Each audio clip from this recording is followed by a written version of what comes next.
কয়েকদিন থেকে দেখা যাচ্ছে আমাদের চলচ্চিত্র অঙ্গনের কিছু মুখ, পরিচিত মুখ, যেমন পরীমণি, যেমন মাহিয়া মাহি, তারপরে মেহের আফরোজ শাওন, তারা খুব সক্রিয়। কেউ রাজনীতি নিয়ে কথা বলছেন, কেউ অন্য প্রসঙ্গ নিয়ে কথা বলছেন।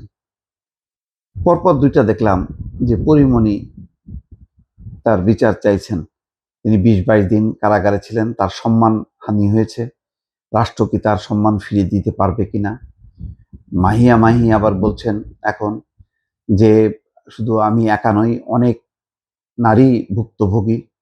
এবং মুরাদ হাসান, সেই তথ্য প্রতিমন্ত্রী, কি পরিমাণ খারাপ লোক এবং কি পরিমাণ তাকে ডিস্টার্ব করত। তিনি অসহায় ছিলেন, তিনি প্রধানমন্ত্রীর কাছে নালিশ জানাতে পারেননি, ফলে পরিস্থিতি তাকে মেনে নিতে হয়েছে।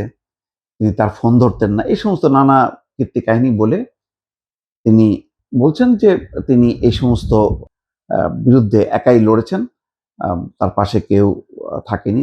তার সহকর্মীরাও কখনো কখনো টেলিফোনের মাধ্যমে তাকে ধরিয়ে দিতেন মুরাদ হাসানের সঙ্গে কথা বলার জন্য, পরে তিনি টেলিফোনও ধরতেন না। এই সমস্ত কথাবার্তাগুলো এখন এতই অপ্রাসঙ্গিক, তবে প্রাসঙ্গিক হলো এই মাঝখানে সম্ভবত ওই যে শেখ হাসিনা আসছে শক্তিশালী রূপে, এইরকম একটা আওয়াজ ছড়াই দেওয়ার পর এই যে চলচ্চিত্র অঙ্গনের এখন তো তারা সাইড নায়িকা, এখন তো তারা মূল কোনো চলচ্চিত্র অভিনয় করে বলে জানি না, বরং তারা শেষে ওই আমিডামি নির্বাচনের সময় আওয়ামী লীগের এমপি হওয়ার জন্য লাইন দিয়েছিল। সেই মেহের আফরোজ শাওন, তারপরে মাহিয়া মাহি সহ আরো অনেকে, তাদেরকে আর শেষ বেলায় ঠাঁই দেয়নি হাসিনা। কি চিন্তা করে ঠাঁই দেয়নি জানি না, সেটা হইলে হয়তো আজকে তাদের কপালে খারাপ হতো, শিল্পী মমতাজের মতো। তো যাই হোক, এখন দুর্ভাগ্য হলো এই যে এই পরীমণি বলেন, মাহিয়া মাহি বলেন, এদের তো এখন আর চলচ্চিত্রে কোনো চিহ্ন দেখা যায় না। কিন্তু দেখেন এরা ওই যে নির্বাচনের সময় এফডিসিতে খুব তৎপর, তারপরে এই সাইড অতীতের ঘটনাগুলো নিয়ে তারা এখন প্রসঙ্গ টেনে আনছেন। তো লাভটা কি?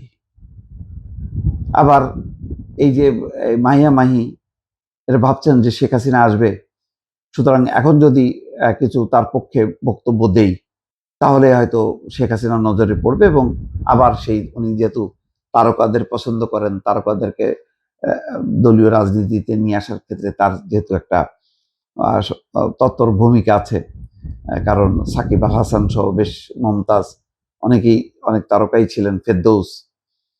তো এখন চিন্তা করতেছে যে এই চান্সটা নেই। যখন দেখতেছে যে না, আর এই চান্স তো রিস্কি হয়ে গেল, পথে ঘাটে তো বিপদে পড়তে পারে, ক্ষোভের মুখে পড়তে পারে, এখন আওয়ামী লীগ আমলের যে এই তথ্য প্রতিমন্ত্রী মুরাদ হাসান এই লম্পটের কথা বলে একটা সহানুভূতি নেওয়ার চেষ্টা করতেছে যে তিনি অত্যাচারিত ছিলেন। দুদিন আগে হাসিনার পক্ষে সাফাই গাইল, যে আবার তার এক বক্তব্যই দেখছি যে তিনি শেখ হাসিনার সঙ্গেও মানে যদি সুযোগ হতো তাহলে কথা বলতো, কিন্তু তিনি পৌঁছাতে পারেননি তার কাছে। কিন্তু এখন আগে থেকে লাইন দিয়ে নানা রকম বক্তব্য দিচ্ছে। এই সাইড লাইনের এই নায়িকারা এখন তারা তাদের মানে অভিনয় বাদ দিয়ে তারা এখন অন্য অন্য ইস্যু নিয়ে সামনে এনে নিজেদেরকে, নিজেদের চাহিদা, নিজেদের গ্রহণযোগ্যতা বা কোথায় কোনো সুযোগ আছে কিনা, বর্তমান সরকার, তারেক রহমানের সরকার একটা জিনিস এখন পর্যন্ত বেশ শক্তভাবে অনুসরণ করছে যে যার যার পেশা সেই সেই পেশায় তারা সক্রিয় থাকুক, কিন্তু দলীয় রাজনীতিতে না। এটা ভালো সিদ্ধান্ত।